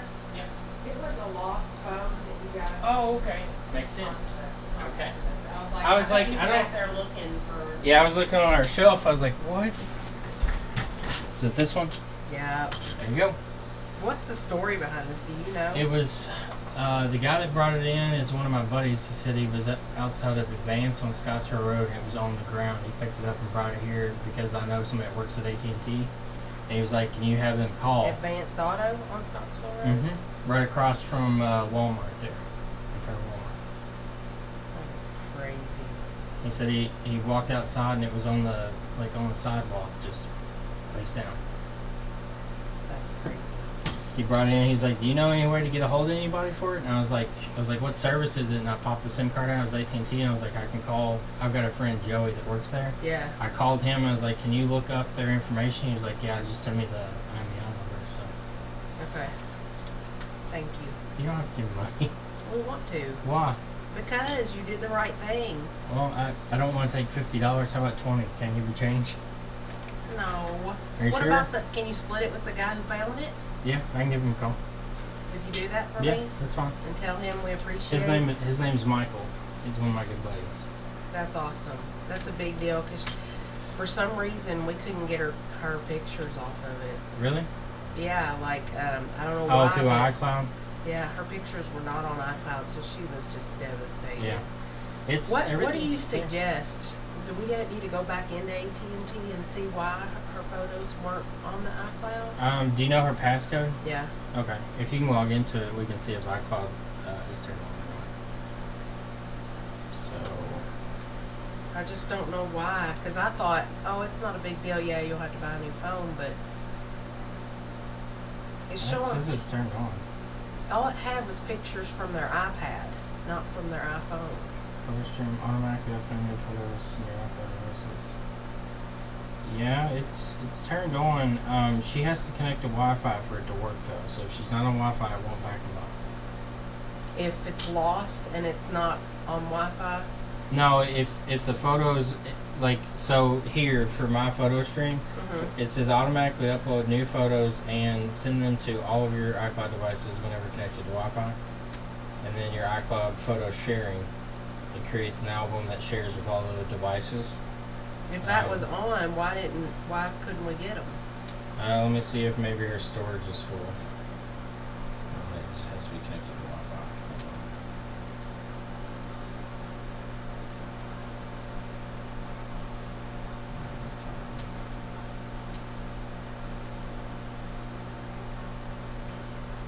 He said that when he picked it up, somebody called it and he tried to answer it to tell him that he had found the phone, and he said they just hung up immediately after he said hello. So I don't know what was going on with it. But he was trying to get a hold of somebody like directly, but Right. all he could do was answer calls that came through. So.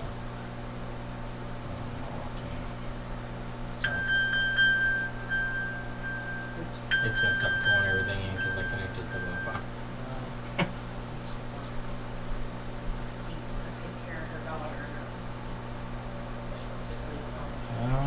Yeah, her storage is almost full.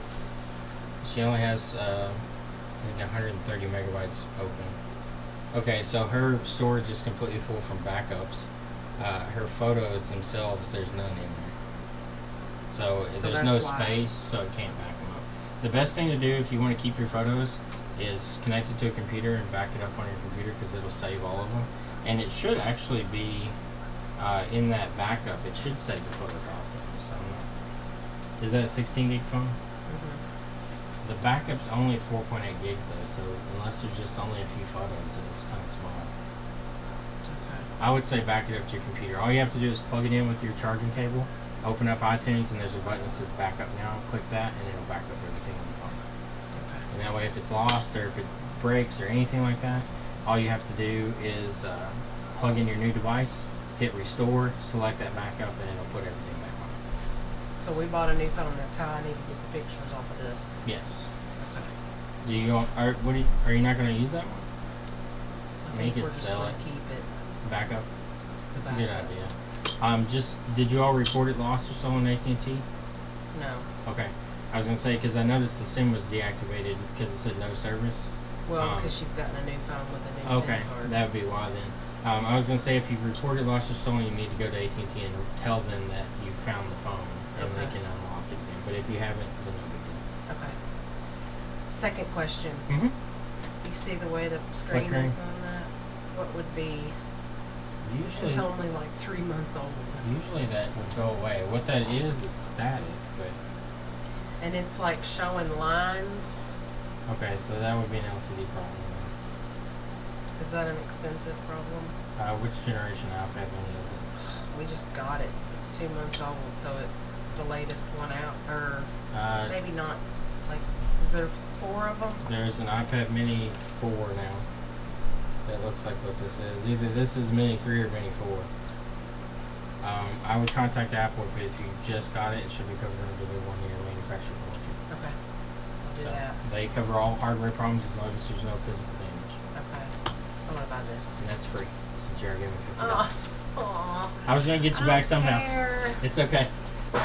Thank you so No much. problem. I really appreciate it. No problem. I always use you for my stuff, so when you called, I was like, these are good. Okay. You have a good day. You give them some money. Have a good day. Thank you. Okay. So that was cool. That phone was brought to me yesterday. One of my friends found it on the sidewalk across town, actually, and he knew that I would know somebody that could possibly get a hold of someone to get a hold of the owner.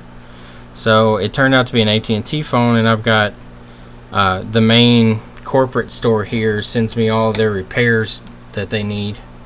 So I contacted my buddy that works there and gave him the IMEI number. They contacted the owner, and the owners sent, actually that's one of my customers. She came down and I guess knows the lady, and they picked it up. So that's awesome. I'm glad they got their phone back. And like she said, I mean, she was freaking out because she has photos and stuff on that phone, and that's how I feel. Like if I lost something like that and there's stuff on there that I really want, like it would suck to lose that. At Telstra, What the fuck is Telstra? Is that a cell phone company for you all? It's good to make friends with your local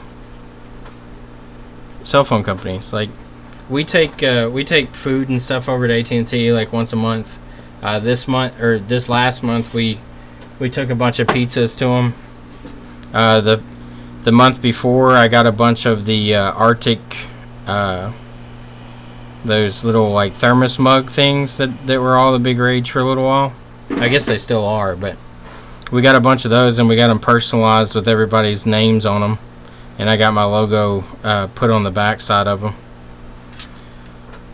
That way, it's a little personal touch for them, and it also advertises my business.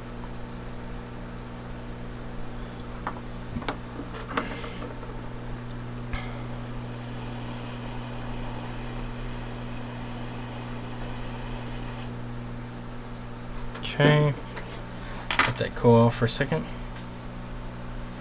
Exactly. Take them to the Apple store. I don't know how Apple would feel about that.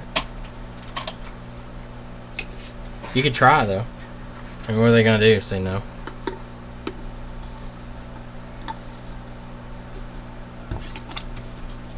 Fuck off. Yeah. AT&T's usually been pretty good for us. They don't have any issues.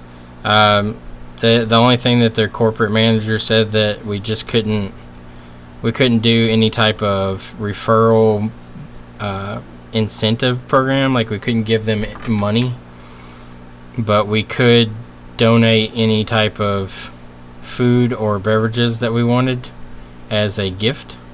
So that's what we do. It's a gift. Hey. Food's here. The food's here. All the stuff I have to do today. Huh? All the stuff I have to do today in mail that we need to send out. Oh my gosh. Are you still going to be down here when I get off work? I don't know. If you are, then I'll come down and mail stuff. Trying to get this done so I can eat some lunch. I've been on this one forever. What's wrong with you? People keep coming in. Sorry. I tried to get here sooner. It's alright. Fucking It's not your fault. traffic bullshit. And I have to do it fucking Why is there $50 sitting over here? Because the lady came in. Michael came in last night with a phone that he had found. I don't know when I was here. Oh, were you? Oh, that's right, yeah. Was it last night? Well, he came back later that night and was talking to me. I'm gonna put this all down here. But- It's the same pile. Joey got a hold of the lady. The lady happened to be friends with someone that we've done work for already. Yeah? She came down and told me to take $50. I told her no, but she said yes. Oh. And then she wanted a spinner, so I forced her just to take the spinner as payment. What is wrong with the rug? It's like puffed up. I know. It's for me rolling over it. So, we got $50 for a spinner. That's cool. But she was very happy that they got it because the lady's photos that were on it, for some reason didn't back up to iCloud. Oh no.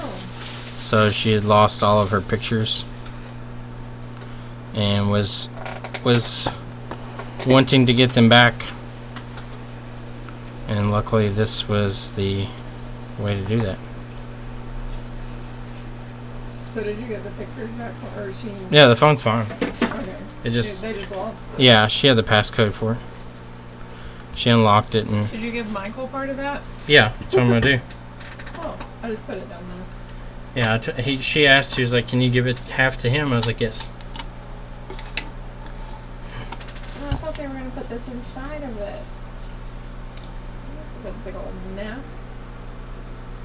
The printing on them, I haven't gotten the boost shirts yet, so I'm not sure how they look.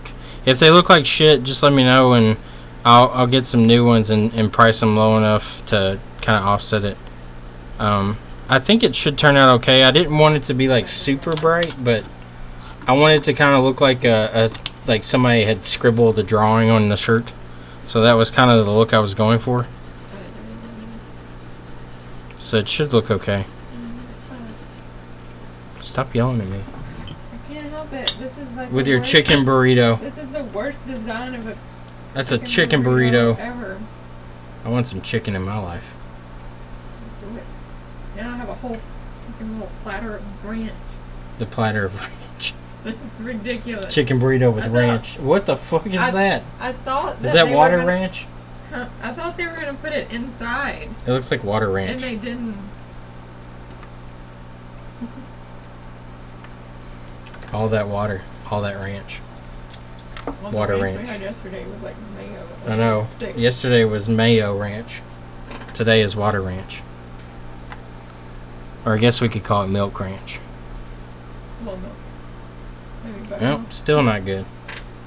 Now we got vertical lines. What the fuck is going on here? It doesn't make any sense.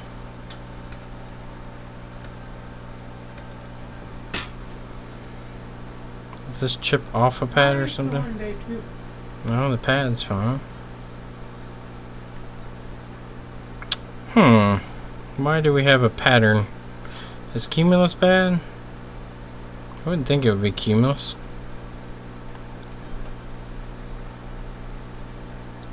Oh my god, why did it... Why did it stick? Cumulus has a nick out of it, but I'm gonna replace this coil since the coil was shifted and weird. I still had everything on the second, even though I closed it out yesterday. Telling you, it's crazy. We need like a... Cause that will... Because people have warranty stuff. F's in the A. I don't understand why I can't tell the time by just looking at the clock. The program. Oh. I would think it would just be able to look at the system clock and be like, okay, this is today's date and time. Not close me out, reopen me because it's a new day. Well, I did that yesterday, and it's still showing for the second, and today's the 4th. Someone sat on it. May the 4th. It had striped bars down the line, or down the screen, which is usually Mason, but this is the second Mason that's acting weird. So this coil can cause some weird LCD patterns. So I'm gonna just replace it to make sure. Rule that out. If I have to, I'll pull the Mason chip off the other board over here. But I'm gonna call it quits here in a second so I can eat some lunch. And then I'll come back and hopefully not struggle anymore.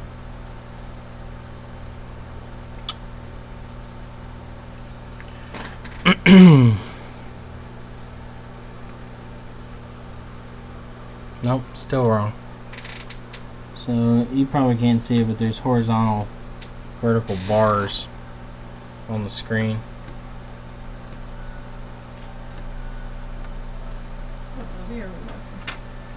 I don't know.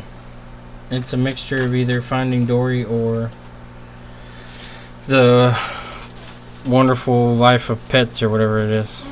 Oh, there's components scraped up here. I assume... I don't know why those are scraped. I guess 5B7 was being looked at. Looks graphical. Yeah, but Mason can cause graphical issues. Let's remove Mason and see what we get. This will tell us if it's a Mason problem or not.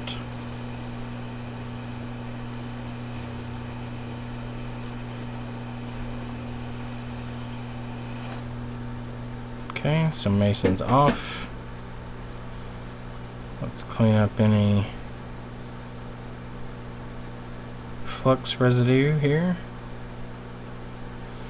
Alright, so now we should be able to test this. Could be the LCD, I agree. I'm going to test real quick though. If it is the LCD, we'll know here in a second because it should have a display. If this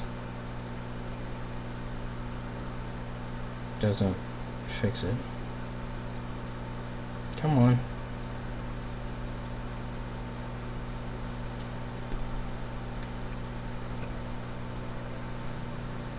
It's not always the LCD though. I've seen some patterns on the screen from Mason. I've seen no display from Mason. I've seen scrolling effects across the screen with the coil above Mason.